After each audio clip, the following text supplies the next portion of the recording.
Glórias a Deus. Deus seja louvado. Eu estou ouvindo esse louvor e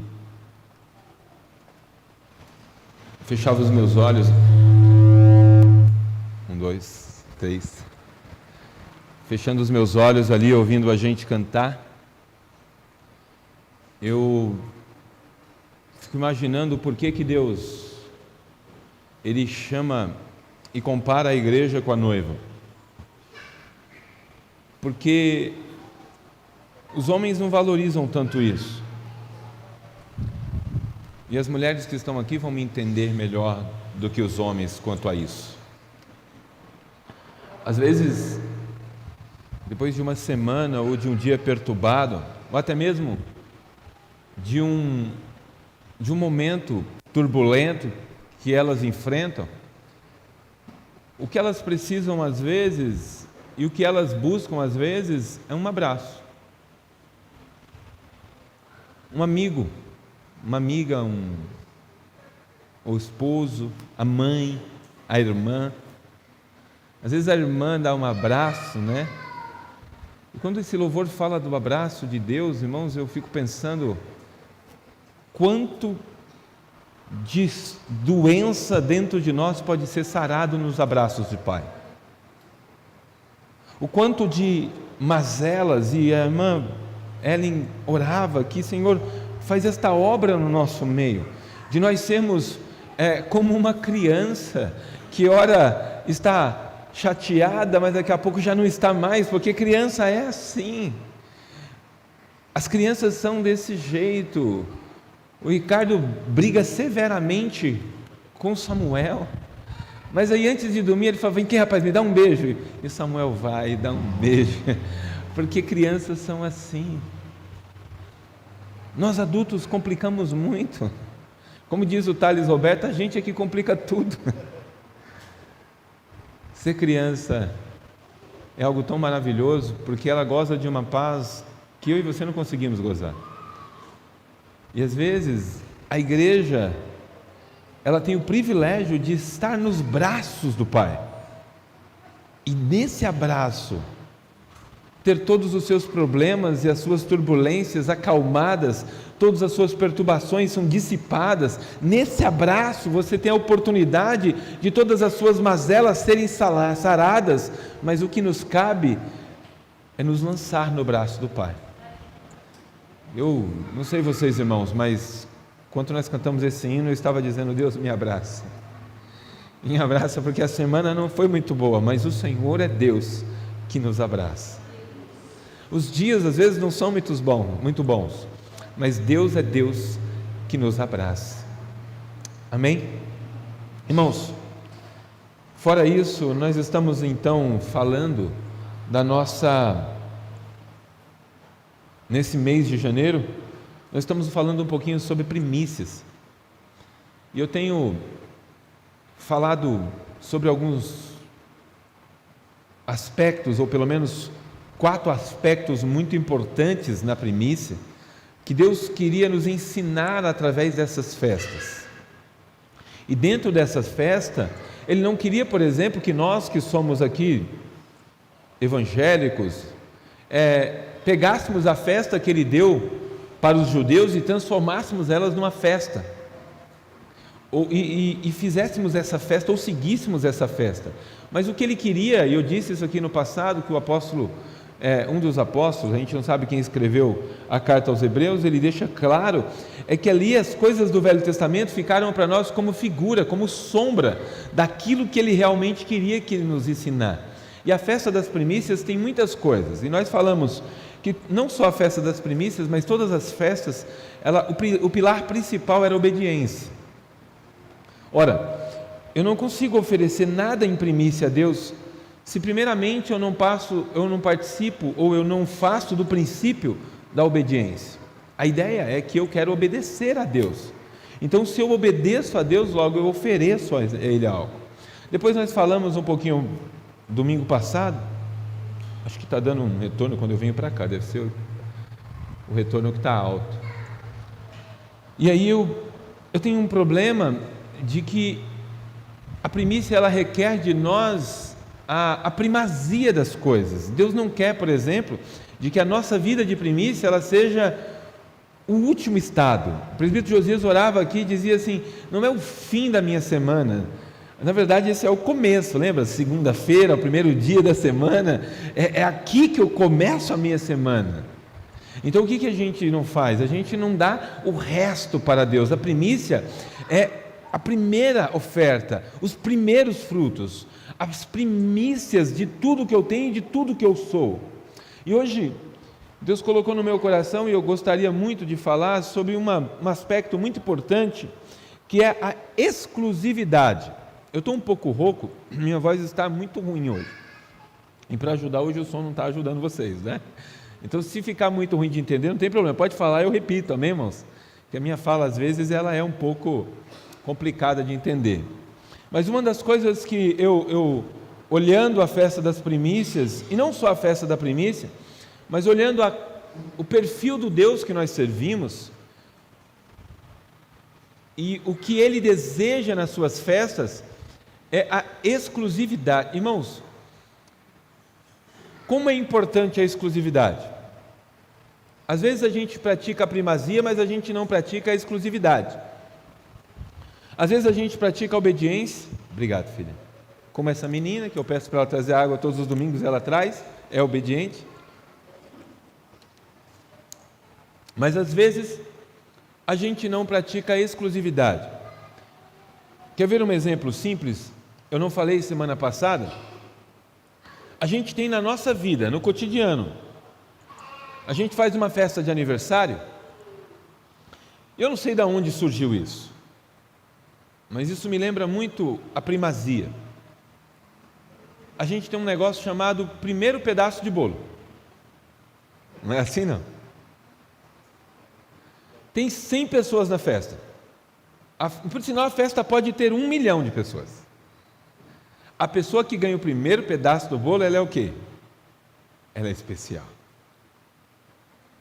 Isso é primazia, a gente pratica no aniversário. E o meu primeiro pedaço do bolo esse ano vai para...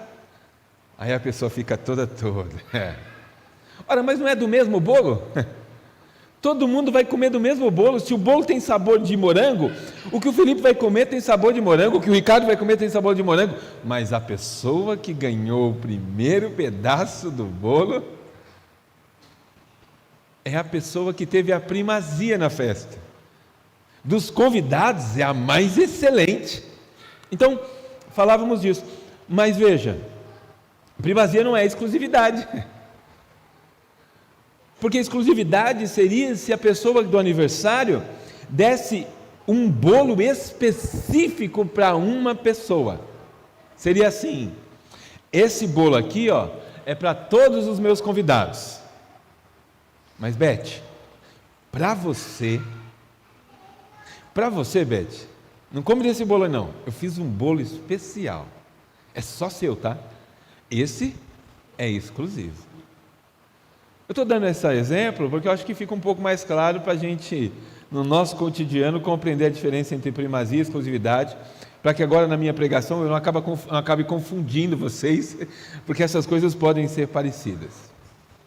Vamos ler um texto que está em 2 Reis, capítulo 17.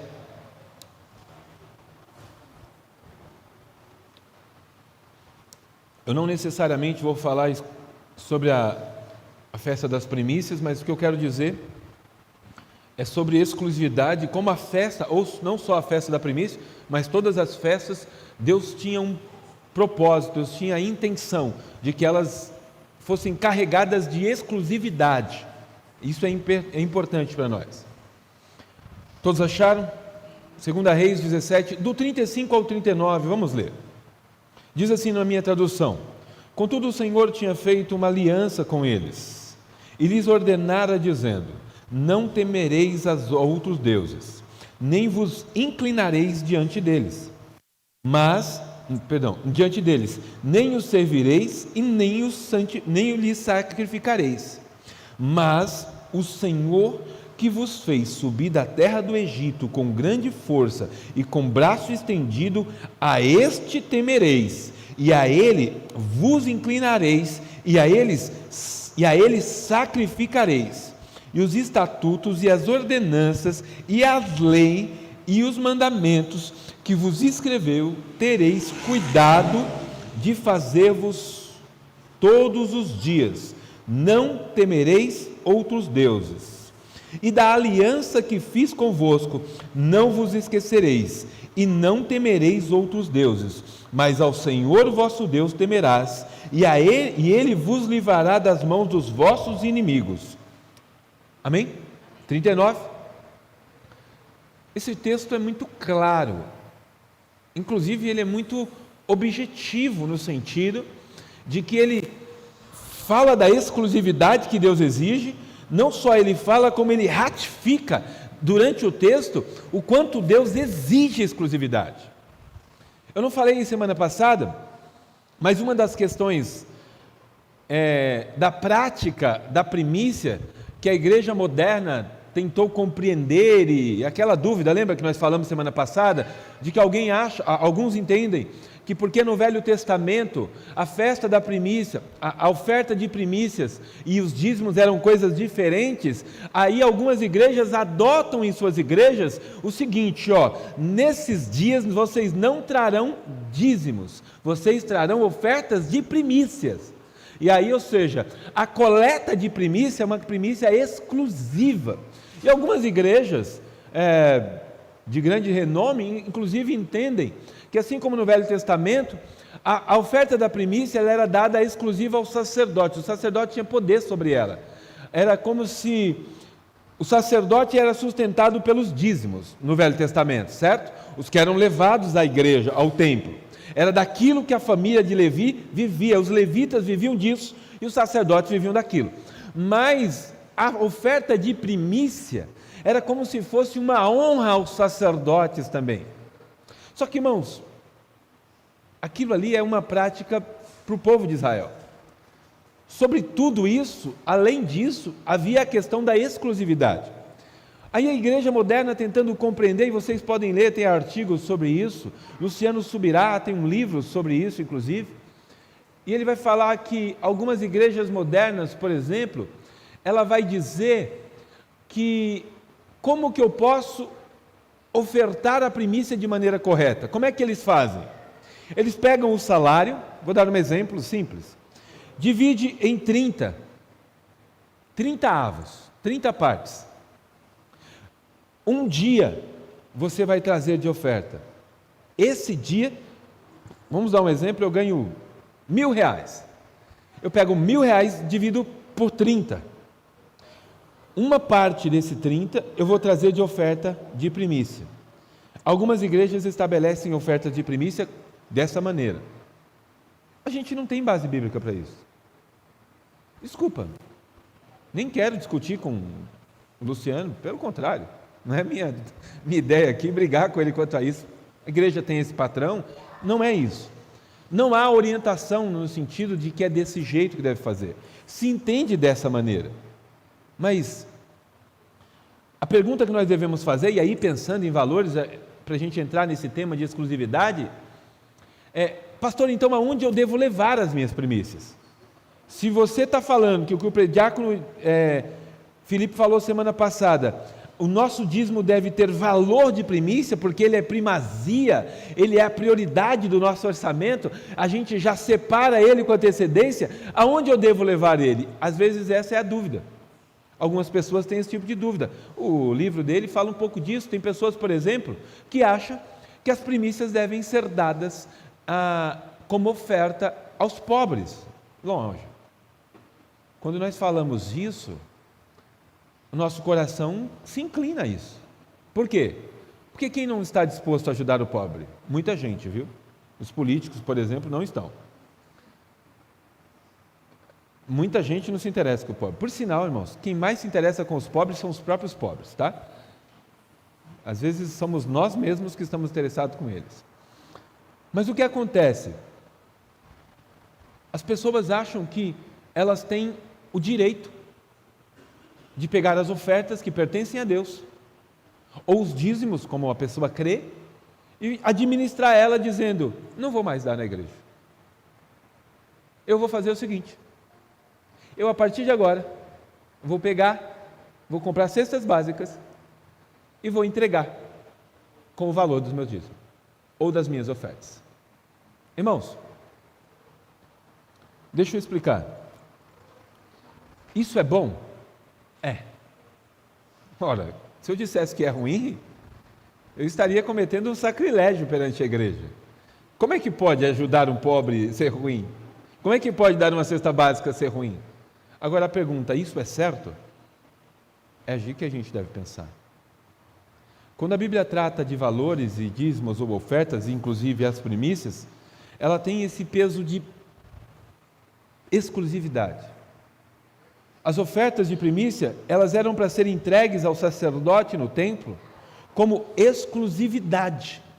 Elas não podiam entregar em qualquer lugar? Não, tem um lugar para entregar. Levítico diz um pouco sobre isso. Este é o lugar onde eu entregarei as vossas ofertas. O presbítero Ricardo ministrou um dia desses nas ofertas isso. Há um lugar exclusivo, há um lugar para trazer. Quando nós achamos que podemos fazer, eu estou só abrindo esse aspas falando de valores e ofertas, só para a gente entender, porque é mais didático, tá, irmãos? Quando nós achamos que eu posso fazer com o valor dos dízimos, das ofertas, o que eu bem entender, isso não é exclusividade. Exclusividade é entregar a Deus. Pastor, e o que é entregar a Deus? Então entregar a Deus é dar na igreja, colocar no gasofilácio? É exatamente isso. Se você não consegue entender isso, eu não brigo com você e não é um problema para mim isso. Mas se você achar que você tem o direito de administrar as suas ofertas e os seus dízimos como você quiser, você não está dando nem dízimos e nem oferta. Você continua negligenciando a primazia, você continua, olha aqui, voltando atrás, desobedecendo, e você não tem a exclusividade. Por quê? Porque é primordial de que aquele que entrega a Deus entregue em caráter exclusivo. Eu preciso ter esse entendimento no meu coração. E eu quero ler uns textos para a gente entender e eu já vou finalizar para a gente ir embora. Quando eu leio, por exemplo, Êxodo 30, 33, 37, 38, os versículos 33, 37 e 38, onde Deus fala dos incensos e dos óleos santos. Vocês lembram o que diz lá, não? Lá vai dizer assim, ó. Vocês podem abrir, tá? Ou se alguém quiser colocar aqui para ajudar, não tem problema. Lá vai dizer assim, que não use esses óleos, ou esse azeite, ou esse incenso, para particular utilização. A alma que fizer isso, ela será extirpada, excluída, afastada, em algumas traduções, morta, não fará mais parte do povo de Deus. Por que isso? Exclusividade. Deus estava dizendo que aquele azeite e aquele incenso eram exclusivos para serem usados na igreja e exclusivos para serem usados no templo. É para isso. É nesse sentido. É desse jeito que deve ser feito. Você faz fora disso, a Bíblia vai dizer que essa alma, se você usar desse jeito, ela será extirpada, será retirada, ela será afastada do povo de Deus. Quer ver outro versículo interessante? Não fala disso, mas lá em Daniel 5 nós vamos ler a história de Beltesazar, um rei da Babilônia que pega os utensílios do templo e resolve fazer um banquete. E na verdade ele não faz só um banquete, ele faz algo profano também. Ele faz uma orgia demoníaca. Deus manda uma visão, coloca lá uma mão que escreve na parede, lembra? E no final do dia aquele homem é morto. Por que disso, pastor Adriano? Exclusivo. Aqueles utensílios, eles tinham valores exclusivos. Aquele homem não valorizava isso. Quer ver outra coisa? Isaías 4, 2, versículo, eu acho que é Isaías 42, versículo 8. Eu anotei aqui. nós vamos ouvir o texto que a gente sempre cita aqui. A minha glória eu não divido com ninguém, eu não reparto com ninguém, a glória dele é exclusiva. Então, quando nós viemos a um culto, ou quando nós estamos em um ambiente adorando, é exclusivamente a Ele. A gente não bate palmas porque o grupo de louvor cantou bonito, a gente não bate palmas porque o baterista foi bonito, mas não é por isso, a gente palmas para Ele, é exclusivamente a Ele. Se nós fizermos isso aqui, nós seremos ladrões de glória. Lembra que eu falei? Por que nós temos tanta dificuldade? Por que Deus está sempre examinando o nosso coração? Porque quando nós sentimos muito prazer em algo, nós acabamos ficando com o prazer do que fazemos, e aí acabamos roubando a glória para quem nós estamos fazendo. Por que é preocupante muitas vezes eu apenas servir a Deus naquilo que eu sinto prazer? Apenas naquilo que me faz jubilar de alegria, naquilo que faz minhas mãos se alegrarem e meu coração ficar animado.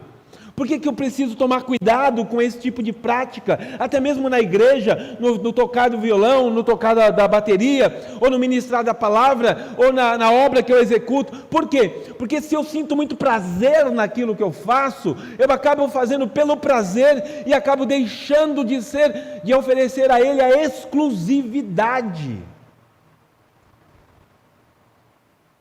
Irmãos, já disse aqui, algumas vezes nós vamos encontrar pastores que não gostam de pregar, mas eles precisam pregar. Nós vamos encontrar gente que não gosta de dar aula na escola dominical, mas eles vão dar aula. Nós vamos encontrar gente que não gosta de ser pastor, mas ele vai ser pastor, porque não é a ideia fazer algo que você gosta. O que eu gosto é de comer. Afinal de contas, boca foi feita para comer, não é? Mas o prazer não deve estar nisso. Senão eu teria que abrir um restaurante gospel. Vinde, comei. Olha, é muito perigoso quando nós não damos atenção a algumas coisas que Deus tem por exclusividade. Eu quero falar de mais algumas coisinhas e eu estou indo embora. 1 Pedro 2,9, nós precisamos tomar cuidado. Por quê? Porque as ovelhas e a igreja, ela tem um caráter exclusivo. Ela tem um caráter exclusivo. Eu tenho muito problema, pastor Adriano, com a visão que Deus me deu de igreja e com o tipo de igreja e com a visão que a igreja brasileira tem dela mesma.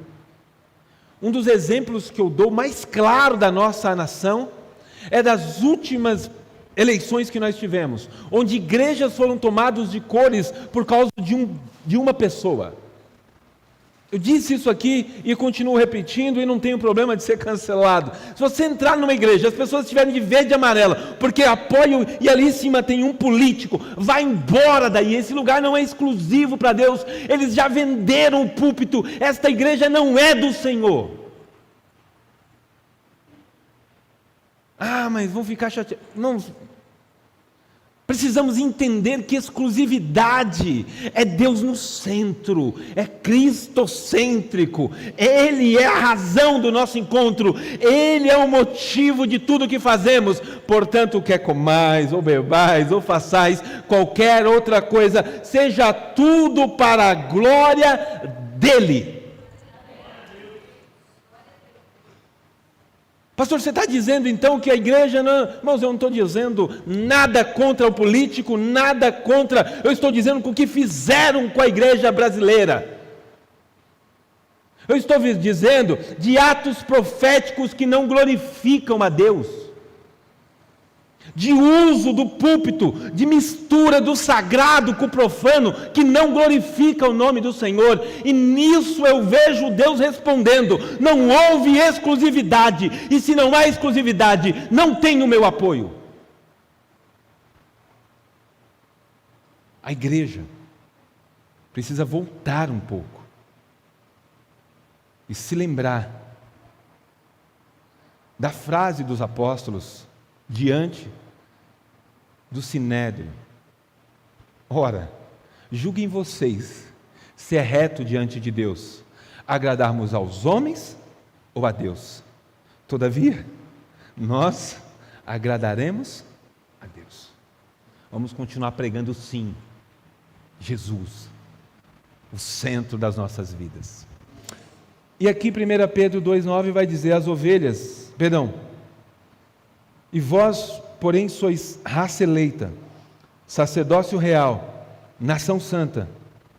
Olha só, na minha tradução: povo de propriedade exclusiva de Deus. Não foi isso que eu vi. Eu vi gente usando o povo de Deus para fazer o que quer. Eu vi gente usando o povo de Deus para fazer coisa errada. E com Bíblia na mão. Porque a igreja esqueceu qual é a exclusividade dela. Eu sou do meu amado. Mas lembra que o versículo continua: e o meu amado é meu. Exclusividade. Volto de novo para o exemplo de noiva que Deus deu para a igreja. Por que Deus deu o exemplo da mulher?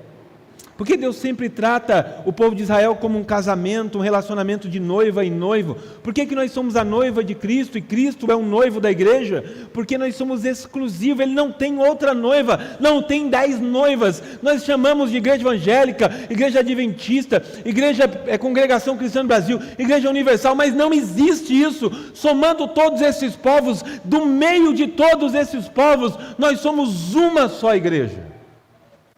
A igreja invisível, a noiva do Cordeiro. E essa é exclusiva dele. Nós somos a nação santa. Nós somos o povo exclusivo. Nós somos o sacerdócio real. Mais um texto que nos fala disso. E se todos esses não forem suficientes, a Bíblia tem 65 textos que relatam a exclusividade. Não terás outros deuses diante de mim, é um deles, né? Não farás para ti imagem de esculturas, é outro. E eu poderia ficar citando, mas eu não quero passar a noite. O que eu quero convencer o meu e o seu coração, para que nós façamos uma avaliação interna da nossa mente e do nosso coração, será que nós temos sido exclusivos? Será que nós somos exclusivos? Será que nós não estamos vivendo pelo nosso prazer?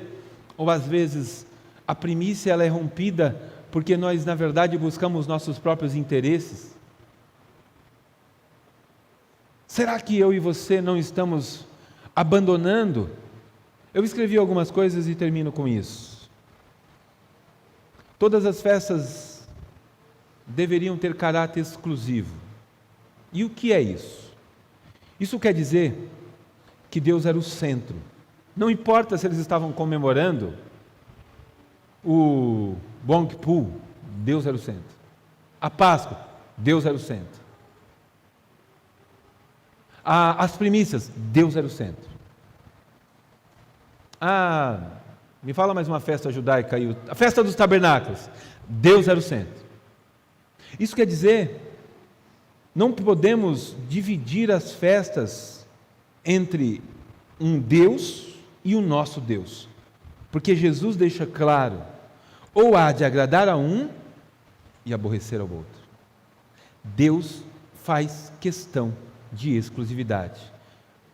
Eu continuo dizendo, o apóstolo Paulo deixa claro que comunhão tem o templo de Deus com o templo dos ídolos, que comunhão tem o fiel com o fiel, o infiel com o fiel, que comunhão tem as trevas com a luz.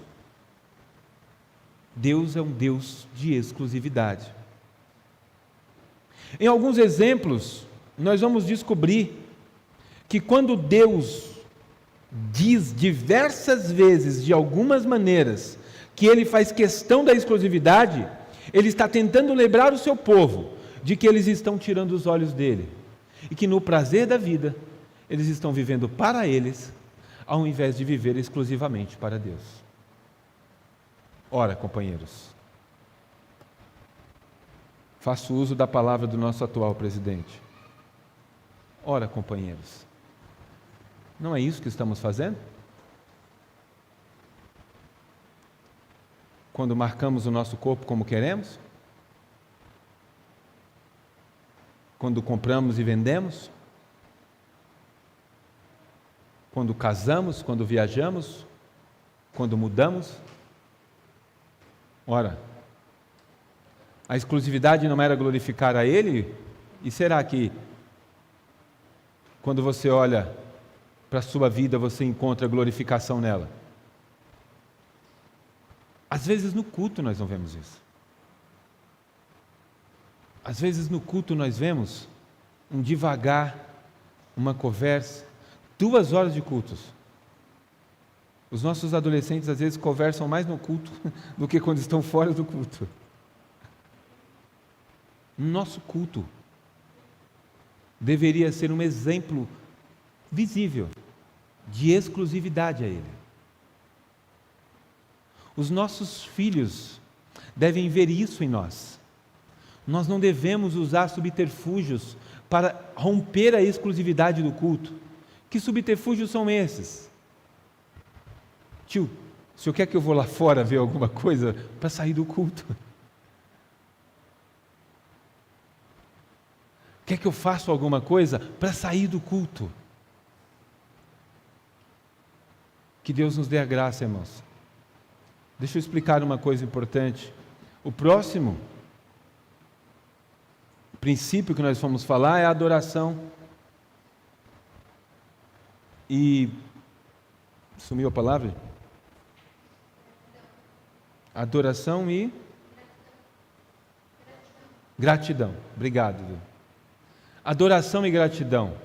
Irmãos, semana que vem falaremos disso. Mas deixa eu te explicar uma coisa. Essas 2 coisas não acontecem se não há exclusividade. Que Deus abençoe sua vida. Amém? Que Deus coloque no seu coração um desejo de dizer: Senhor, a minha vida é tua. Eu pertenço a ti. Sou propriedade do Senhor, exclusivo do seu nome. Eu pertenço ao Senhor. Eu não faço menção de outro Deus. Eu não dou a minha vida para outro Deus. Eu não gasto a minha vida com outra coisa. A minha entrega é totalmente tua. Quando Jesus olha para os discípulos e para a multidão, e eles estão interessados em seguir, Jesus faz algumas exigências, porque quem gosta de exclusividade normalmente é exigente, não é assim não? Ninguém compra uma Ferrari e aceita que ela venha batida. A gente quer exclusividade. Jesus disse: se alguém quer vir após mim, tenho algumas coisas para vocês. Deixe. Se alguém ama pai e mãe acima de mim, não é digno de mim. Se alguém... E aí a gente vai percebendo que Jesus subiu o nível da exclusividade, ficou mais difícil. Eu gostaria de você pensasse nisso. Nossas festas, nossos cultos, as festas bíblicas, elas tinham caráter e perfil de exclusividade. Deus era um centro. E nós não olhamos para isso. Que Deus tenha misericórdia de nós. Amém? Quero convidar o grupo de louvor, nós vamos cantar um hino. Estaremos encerrando. Deixa eu convidar o pastor Adão para fazer a oração do encerramento. Mas enquanto os irmãos vão vindo, e o pastor Adão também vem aqui para encerrar, eu quero, e a gente já chegou no horário, eu quero só lembrar os irmãos da importância de que nós damos a escola dominical. O Josias falava hoje da importância disso. Irmãos, hoje nós tivemos uma aula que, ao meu ver, foi muito boa. Nós falamos sobre o fruto do Espírito. Descobrimos que a gente está mal na fita. Descobrimos que a gente precisa pedir ajuda para o Espírito Santo, para Ele nos dar essa graça. E nós, nesse mês, estaremos tratando de temas avulsos. Semana que vem o pastor Adão trará um tema avulso, mas nós estaremos tratando de temas avulsos. Eu peço a você participar. A partir de fevereiro nós iremos estudar a Bíblia junto, alguns livros da Bíblia junto. Eu tenho certeza que será uma bênção. Amém? Que Deus abençoe. Pastor, o grupo de louvor vai louvar e o senhor pode assumir aí.